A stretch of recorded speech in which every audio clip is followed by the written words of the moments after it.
many lifetimes, but we've been around this week. So when will we ever really see that all men are the same under the skin? Let's break down the walls between you and me. 5 races, 1 people, wage peace around. Welcome everybody, my name is Diana Carsola and I am your host for The Energy Connection. I'm also the founder of a wonderful organization called the Earth Flag Activity. We address violence and racism out here on this planet. And this weekend I had the privilege of meeting with 150 other people from around the world, leaders in their own right, whether they be religious, economic, social, environmental, homeless. We dealt with many, many issues to talk and address so we could find a plan and make a plan to take action. We had vision for the year 2000 that we can actually start implementing right now. Today I'm very privileged to introduce to you a gentleman named Elmore Richmond Jr. He is an author, he is a president of his own company, he's a former military personnel, and I'd like to share with you, he has a book called The Power Pack 101 Points to Social and Economic Justice. He is the president and, as I said, founder of the Power Pack Center for Social and Economic Justice, and I'd like to introduce him to you now. Welcome. Thank you, Diana, for having me. Thank you very much. We wanted to talk about, over this weekend, we had met this weekend and we had the opportunity to address many different issues that are affecting us as people as a whole. And I wanted to bring you on the show so you could share with us about your views in what you're doing with your organization, with the center, and also find out what we can do, talk to the public and find out what we can do about specifically racism. But right now we're going to talk about your book and about your center. Sure. Well, the Power Pack was first published back in 1994, and I was able to identify 101 interconnecting points that could be applied in a systematic way in order to address root causes instead of just dealing with the effects. And it's structured in such a way that point 19 here in California is point 19 in Detroit or New York or anywhere throughout the United States. And that way we can be more effective in eradicating these conditions instead of just dealing with the effects. Yes. And there's no one organization or individuals can work all these points, but we can do it in concert. Absolutely, which is one reason why I've invited you on the show. We come from different backgrounds, we come from different expertise and our passions, but together we are more powerful. We are a more powerful voice out here. What are some of the points that you might be able to share with us? Well, we took a look at about 37 interconnecting social factors, anything from reducing the level of homelessness within the United States, or to dealing with the hunger problem, reducing the level of violence, social factors of that type, and also enhancing the school education, the opportunities for young people. And then we took a look at equal employment opportunities to try to ensure that people are afforded equal opportunity and treatment throughout their job life cycle through that process. Then we look at political aspect. And then we look at the criminal justice side, and then increasing the awareness and education of our youth, and also people who in need of remedial training.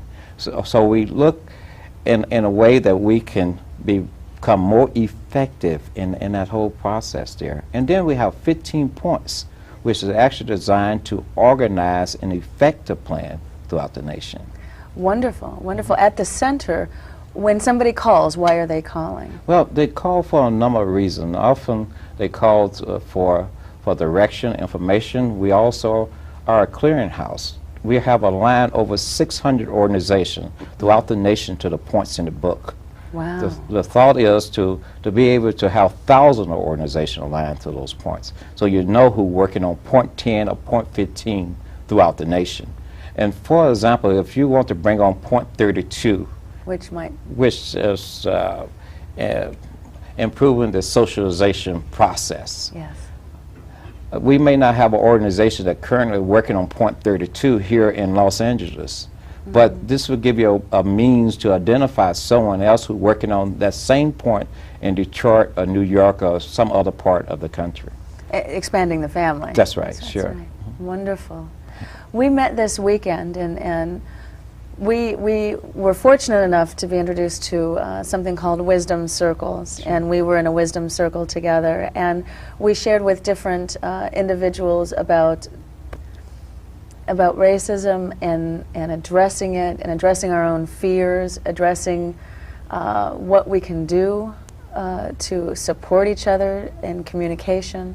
What are some of the, I mean, I know that in the news now, I mean, this won't be aired for about a month, but in the news we just had Texas, a terrible incident happen in Texas, and then we just, over this weekend, we had 3 more type copycat instances. How, let me hear from you a little bit. Well, you know, I worked human relations concerns for about 17 years when I was in the Air Force. And I know that you have to take immediate action to stop that type of pattern of discrimination. That is one of the worst forms of discrimination, when you actually kill someone based on racism. And I'm familiar with the 2 of the incidents that occur in addition to the one in Texas over the weekend. Yes. You had one in Illinois to occur, and also one in Louisiana to occur over the weekend.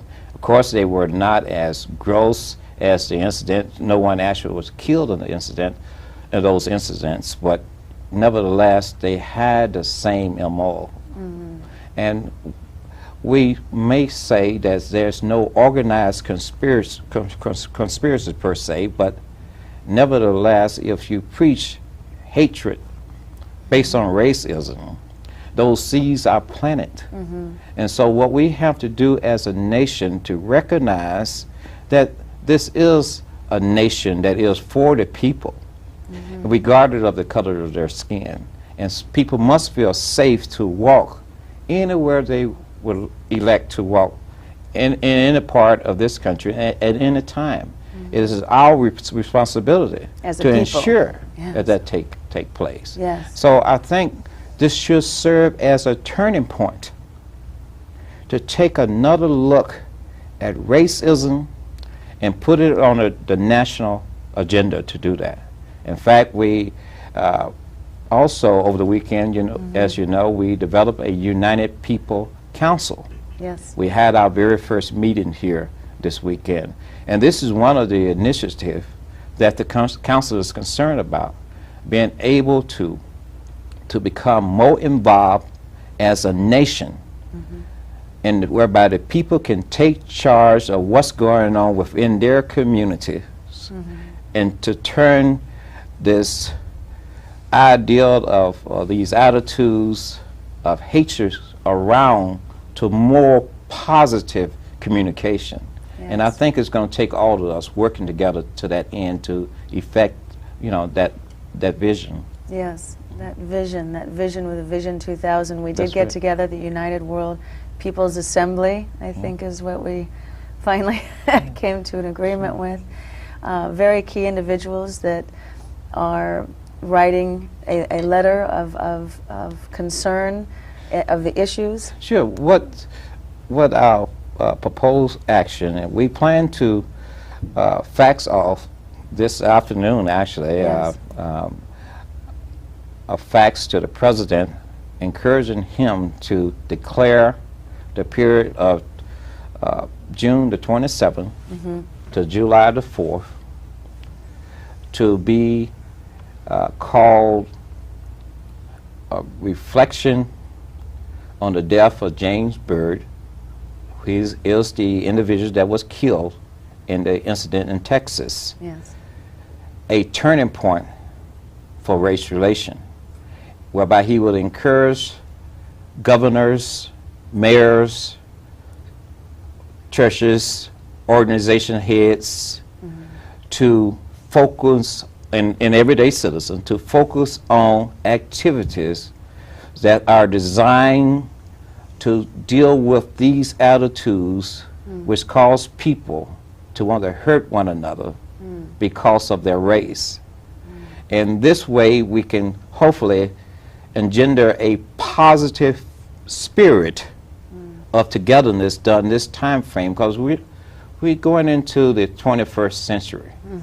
And it's going to be very difficult when we take a look at what's going on with the population disposition within the United States. It's been projected that by the year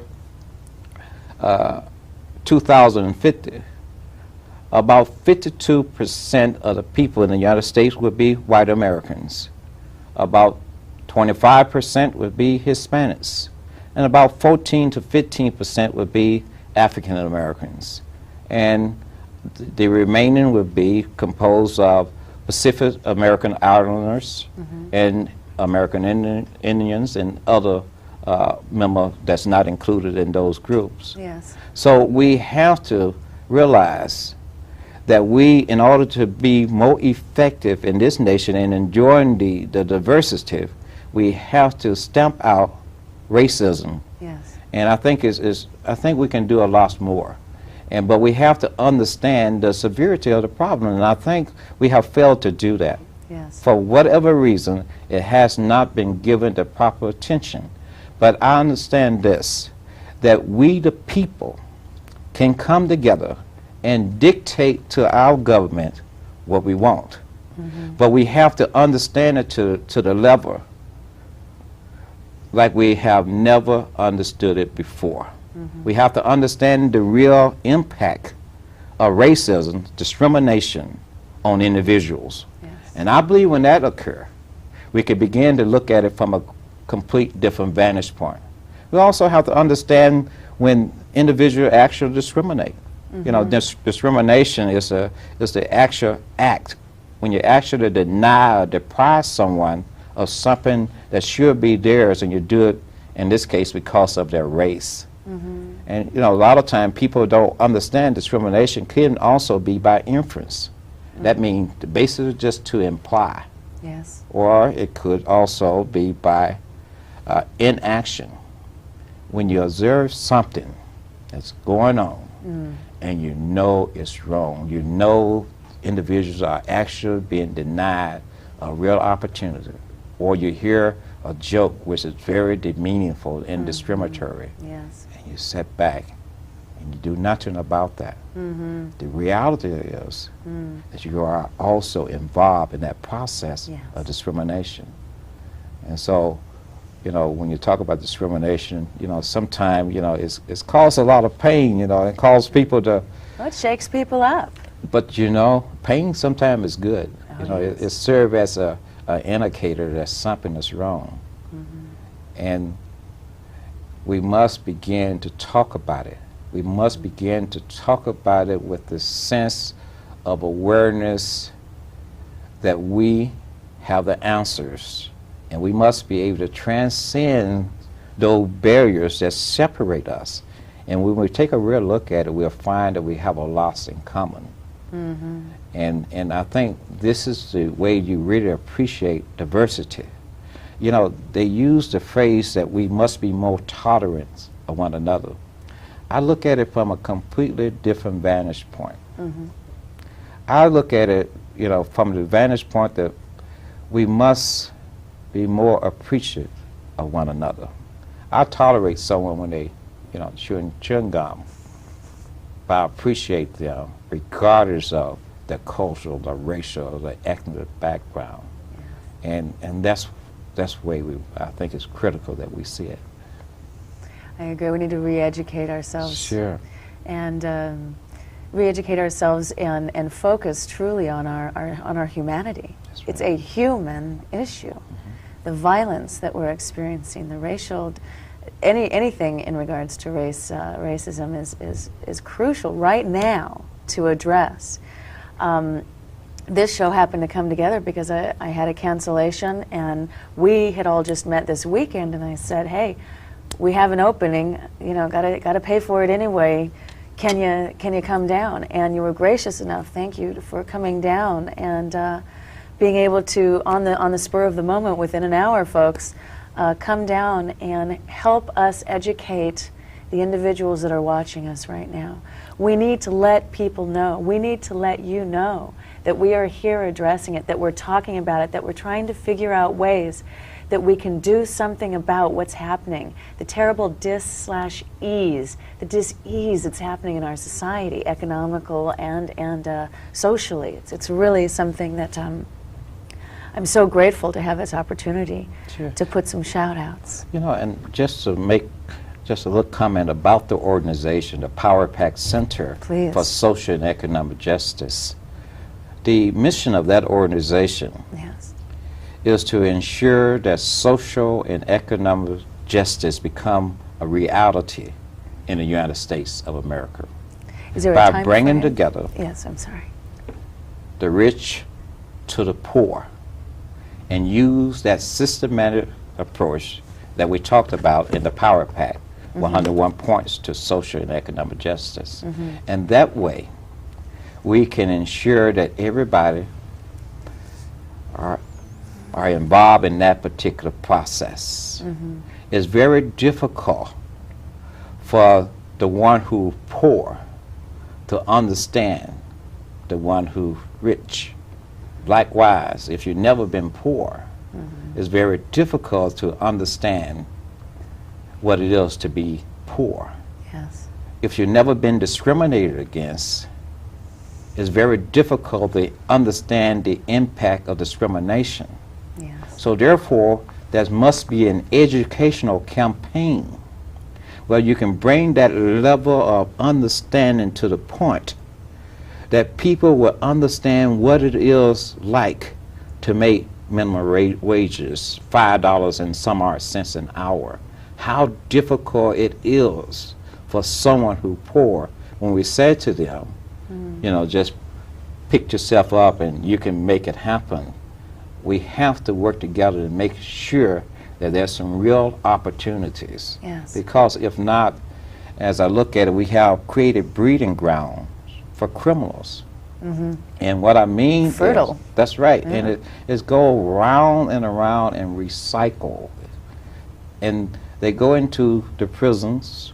Often when you look at it, it's that population that come out of the poverty individual, or the ones who just hoover over that. When we look at the poverty rate in the United States, you have 30 million people who live below the poverty level. And you have another 30 to 45 million who hoover just above that level. Just about a quarter of the population who live in poverty or just hoover just above that. For all practical purpose, politically, they are written off because it's not enough for us who's standing in the gap. So what we have to do is really understand that. You know, we welcome the poor and the distressed. You know, this has been our model to be able to do that. We must continue to do that. But we also must turn our attention to what's going on in these United States. In our own backyard. There's no reason for people in the United States to go to bed hungry at night or not to have a bed to call their own. There's no reason for that. So, you know, the Power Pack, you know, it called upon America to come together and recognize the fact it's not about what we do so much today for our personal benefit, but what we do to ensure that the future of this country prevail forever and forever. In order for that to take place, sometime we have to make some personal sacrifices. Sometime we have to take a real look at our assets, both tangible and intangible. Money is part of the process, but also our time, our knowledge that we have, we must be able to share with other people, because what we will find, everyone may not have the same type of socialization process that was afforded to you or afforded to me. in that process, we can help one another. You know, a lot of time people think it's about the amount of money you give, although that is very important. But in addition to money, people need a little bit of you, a little bit of your time, a little bit of that type of energy. You need too. your energy. Because energy, I look at it, even on that dollar bill, it says currency. Because currency is energy. That's true. And we have human currency. That's right. That we have assets, we have talents, we have abilities, we have organizations, centers that are of value and even invaluable to be able to share with each other. And so we mustn't forget that human currency, that is so valuable. You know, we have some beautiful people in America. I can recall one of the organizations that I'm on the board of directors of, called the Al Wooten Jr. Heritage Center, and that's located in South Central LA. And the founder of that organization, her son was killed in a drive-by shooting back in 1989. And basically what she did, she sold her home, moved into an apartment in an effort to try to keep other mothers from going through with what she went through. She opened up a center for the youth there in South Central. What is the name of that? It's called the Al Wooten Jr. Heritage Center. Okay. And after the LA ride, well, my business was destroyed in the ride, and I had an opportunity as a board member to really take some time and volunteer over there. And the Wall Street Journal featured the center on the front page, and people responded to that. When we had an opportunity to come in contact with people across the nation, and they just opened up their heart, and they wanted to do something to really make a difference. And regardless of the color of their skin, they was able to see and feel the pain. And this is the type of people that America is full of, and this is what it takes to make that happen. Yes. Yes. I think we've got about 5 minutes left, which is kind of a long time, but on the same time I want to give you plenty of time to share with people. Let's see if we can get 5 or 10 points or something, or ideas or actions that the people listening right now can take right now and do in their own lives, in their own homes, with their own neighbors, you know, because it really starts from within us. The happiness is from within, and the focus and the vision comes from within. So if you will, if you can share with us a few points or a few types of action that, whether you're a child or an adult, that you'd be able to take right now to... Well, I think the very first thing a person must do is take a look at their real assets, the both tangible and intangible, and ask some real questions. Whether or not I'm being as effective as I could be in taking action to preserve the future of this nation. Yes. What else can I do? Then be able to make a discovery as to what's going on around you within your immediate community and what's going on outside of your community. And then be able to discover different organizations, what those organizations are doing, and find your place there. Then sometimes you may not be able to find your place in those particular organizations.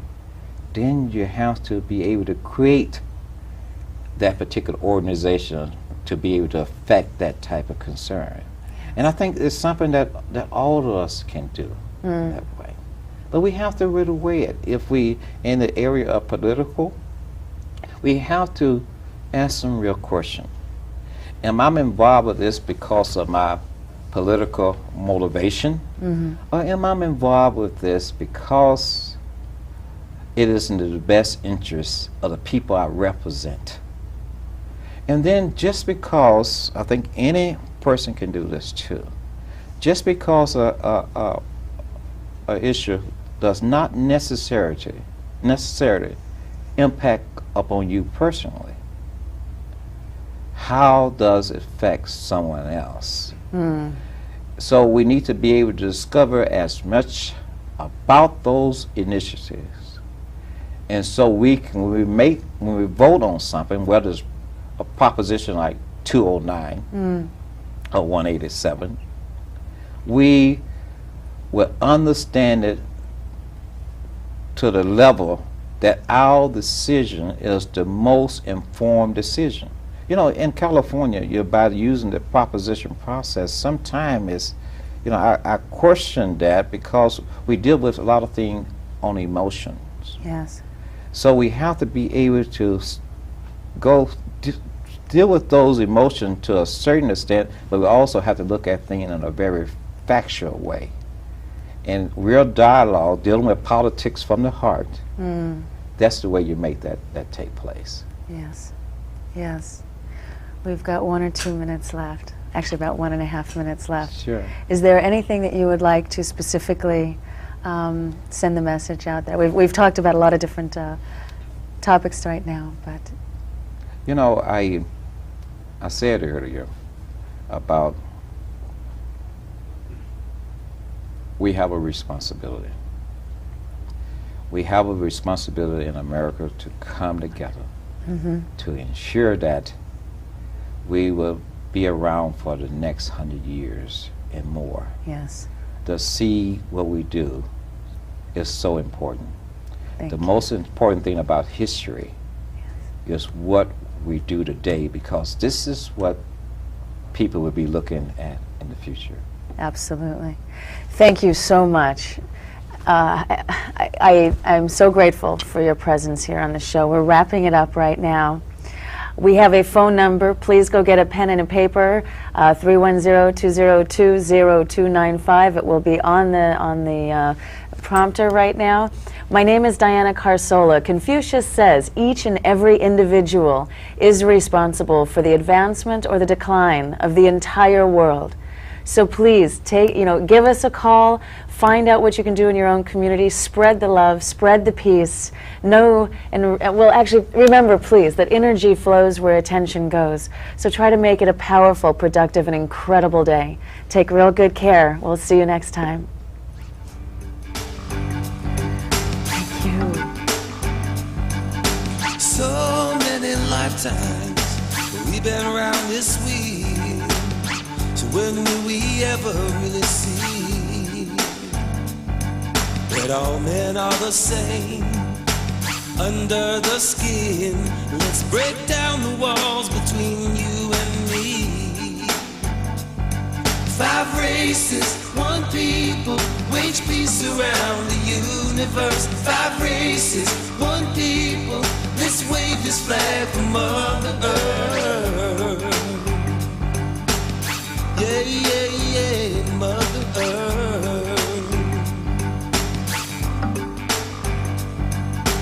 It don't make no difference when you really see that we're all just shades of the same pure light.